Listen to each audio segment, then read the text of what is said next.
Good morning all of you. आज हम लोग क्लास 7th का बायोलॉजी का 3rd chapter kingdom classification second इसके बारे में स्टडी करेंगे। इसके पहले हम लोगों ने किंगडम क्लासिफिकेशन फर्स्ट के बारे में अध्ययन किया था।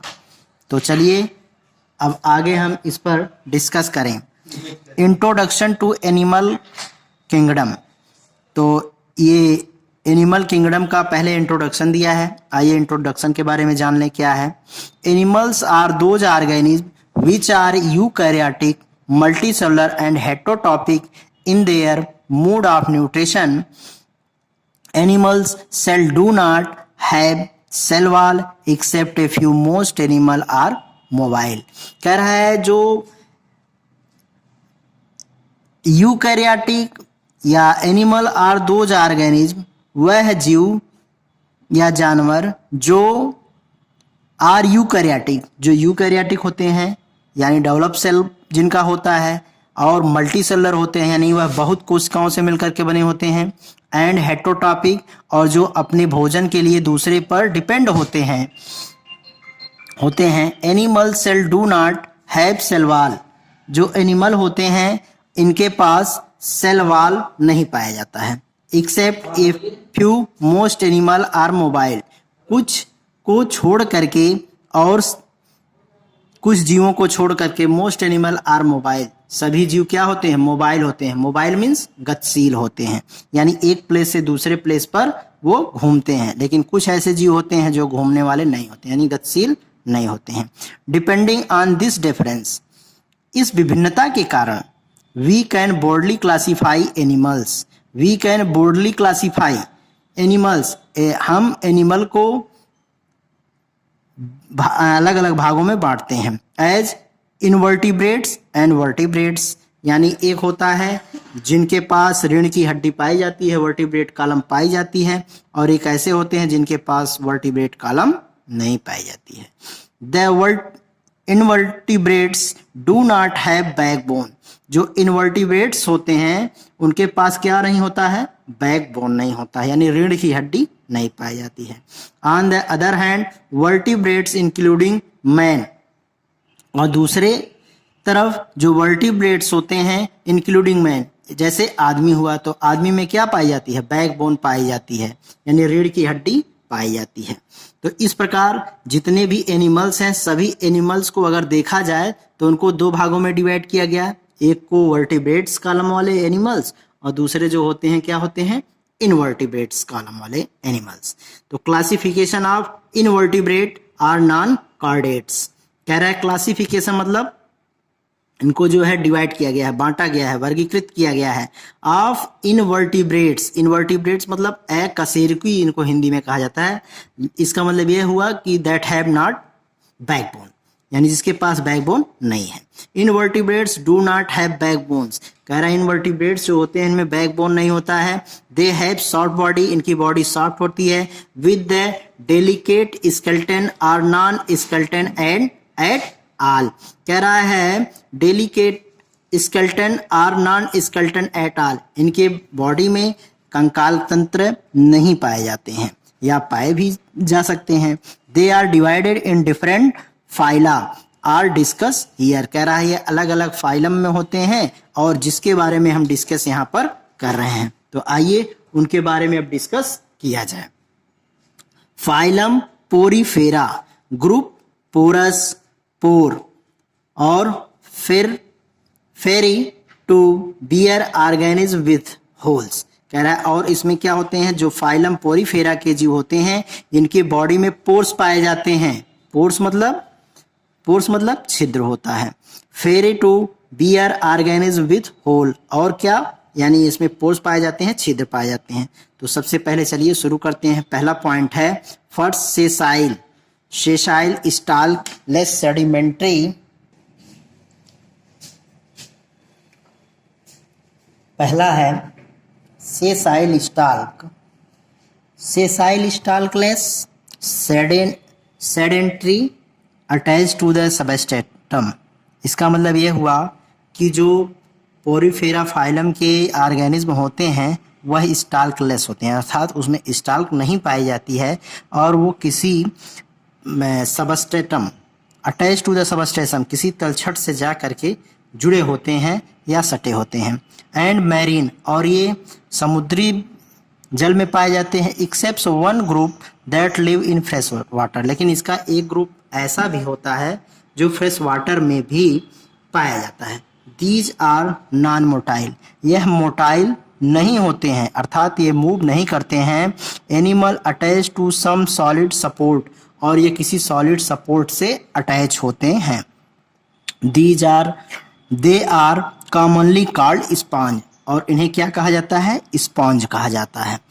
दूसरा है asymmetrical or radially symmetrical, अर्थात ये जो पोरीफेरा संघ के एनिमल होते हैं या फाइलम के एनिमल्स होते हैं, ये एसिमेट्रिकल आर रेडली सिमेट्रिकल, अर्थात ये अच्छी तरीके से घूम सकते हैं 180 डिग्री पर। स्पॉन्ज में भी vase like, rounded, sac like and branched, कह रहा है स्पॉन्ज में भी वेस लाइक, राउंडेड अर्थात ये गोलाकार होते हैं, सैक लाइक मतलब थैली नुमा होते हैं या थैले जैसे होते हैं, आर ब्रांचेज, और ये ब्रांचेज भी होते हैं यानी शाखा युक्त होती हैं।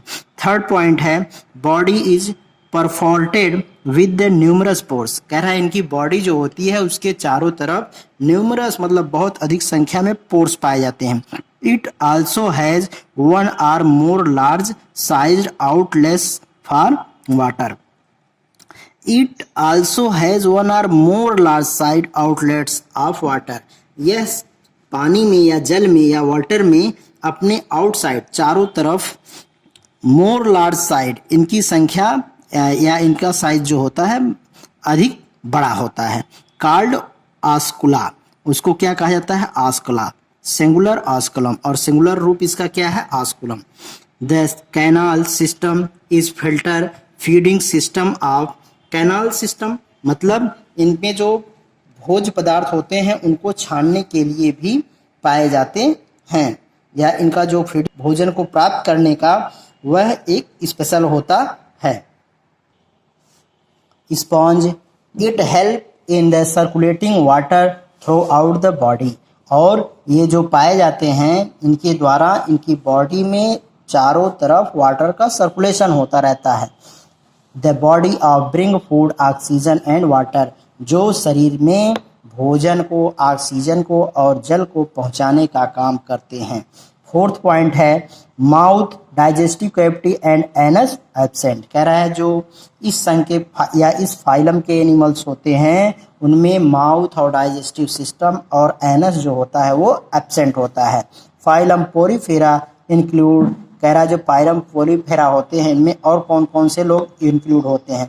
तो साइकान, ल्यूकोसोलेनिया, यूकेप्टेला, स्पॉन्जिला, ये सब पोरीफेरा संघ के एनिमल्स हैं या पोरीफेरा फाइलम के एनिमल्स ऑर्गेनिज्म हैं।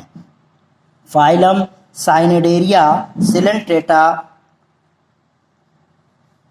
साइनेडेरिया और सिलेंट्रेटा, कोलाइज, हालोज, एंटरोन, गट। इसका मतलब क्या हुआ कि ये क्वाइल्ड होते हैं, इनका शरीर हालो होता है, इंटरन आउट गट, इसमें से अंदर बाहर निकालने के लिए इसमें वो पाइप्स या ट्यूब्स पाए जाते हैं। आइए अब इसके बारे में हम लोग देखें। फर्स्ट है एक्वेटिक लिविंग इन वाटर, कह रहा है ये जो होते हैं मोस्टली कहाँ पाए जाते हैं? वाटर में पाए जाते हैं। मोस्टली मैरीन, मैरीन में भी अधिकांशतः, यानी मैरीन मतलब समुद्र के जल में भी पाए जाते हैं। A few such as hydra are fresh water, लेकिन कुछ जैसे हाइड्रा हैं वो फ्रेश वाटर में पाया जाता है। सेकंड है a central gastrovascular cavity coelenteron is present which lacks anus but has mouth which the surrounded with the salt and the slender tentacles, कह रहा है ए सेंट्रल गैस्ट्रोवेस्कुलर कैविटी, इसमें इसके केंद्र में एक सेंट्रल वेस्कुलर कैविटी पाया जाता है। सेलेंट्रॉन इज प्रेजेंट, सेलेंट्रॉन इज प्रेजेंट होता है यानी पाया जाता है। विच लैक्स एनस, इसमें एनस की कमी होती है या एब्सेंट होता है। बट हैज ए माउथ, लेकिन इनकी माउथ पाए जाते हैं या इनमें माउथ होता है। Which is surrounded with salt and cylinder tentacles, या इसमें एक सिलेंडर या एक ट्यूब लाइक स्ट्रक्चर पाई जाती है जिससे विभिन्न प्रकार के फूड मटेरियल को ट्रांसपोर्ट करने का काम किया जाता है। तीसरा है respiratory, circulatory and excretory organs are absent. कह रहा है कि जब इसमें जो होता है रिस्पायरेशन सिस्टम या रिस्पायरेटरी यानी श्वसन का जो पद्धति है या सर्कुलेशन संचरण का जो है आर एक्सक्रीटरी या जो हम विभिन्न वेस्ट मटेरियल को शरीर से बाहर निकालते हैं ये इनमें नहीं पाए जाते हैं। A neurons system is primitive has only network of nerve cell. कह रहा है कि इसमें जो न्यूरॉन्स सिस्टम होता है वो प्रिमेटिव होता है यानी आद्य होता है यानी पुराना होता है। Has only network of nerve cell, जो नर्व सेल के नेटवर्क से ही केवल मिलकर के बना होता है। Their mouth is surrounded by a number of finger like projection called the tentacle. कह रहा है इसके माउथ के चारों तरफ फिंगर लाइक यानी अंगुली जैसी समान संरचना पाई जाती है जिसको हम टेंटिकल्स कहते हैं। दीज प्रोजेक्शन प्रोसेस स्टिंगिंग, यह किसका काम करता है, किसी को डंक मारने का या छेदने का काम करता है। Which help them in anchoring, या पकड़ने का काम, डिफेंस सुरक्षा करने का काम, आर अरेस्टिंग द प्रे, या अपने शिकार को पकड़ने का भी काम करता है। Example of cnidarians include hydra, jellyfish and sea anemone are examples are the coelenterata phylum. कह रहा है ये जो हाइड्रा है, जेलीफिश है और सी एनिमोन है ये सब किसके एग्जाम्पल हैं, तो ये सब सेलेंट्रेटा फाइलम के एग्जाम्पल होते हैं। अब अगले क्लास में हम लोग फाइलम प्लेटेहेल्मिन्थीस के बारे में पढ़ेंगे। आप लोग इसको पढ़िए, समझिए और जो न समझ में आए उसको आप हमसे पूछ सकते हैं। थैंक्स।